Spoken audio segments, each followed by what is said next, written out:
Banalang maawaing Jesus, ikaw ang mukha ng awa ng Ama. Mula sa awa ay tinawag mo kami na maging maawain tulad ng Ama, ang misyong ipinagkatiwala mo sa amin. Sa ganap na pagtitiwala at pananalig sa iyong walang hanggang karapatang pag-ibig, itinatalaga namin ang aming sarili sa iyo at inilalagak ang aming sarili sa ilalim ng pag-iingat ng iyong maawaing pagkalinga.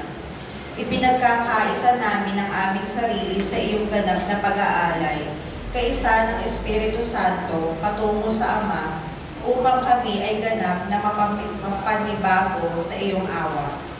Maawa ka sa amin dahil sa digmaan ng mga bansa at sa mga pananakot na gumugulo sa bawat isa sa amin.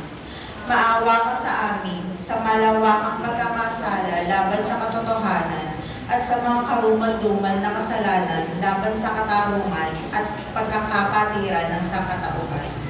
Maawa ka sa amin sa mga kalapastangan ng ginawa laban sa iyong kabathalang awa at sa kasuklam-suklam na panlilibak sa mahihina at mahihirap.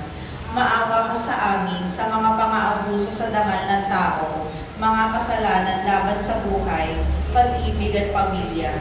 Tulungan mo kami, O Panginoon, na maipamalas namin ang iyong awa sa aming kapwa.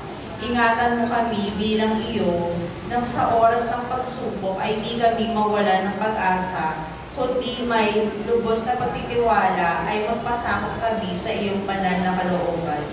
Gawin mo kami kasangkapan ng kaaliwan sa iba, lalo na sa mga nawalan na ng pag-asa at hindi na nagtitiwala sa iyong awa.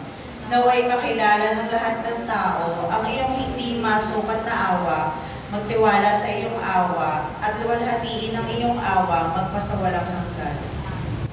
Jesus, Hari ng awa, kami nananalig sa iyo, kami iyo ng lubos. Amen.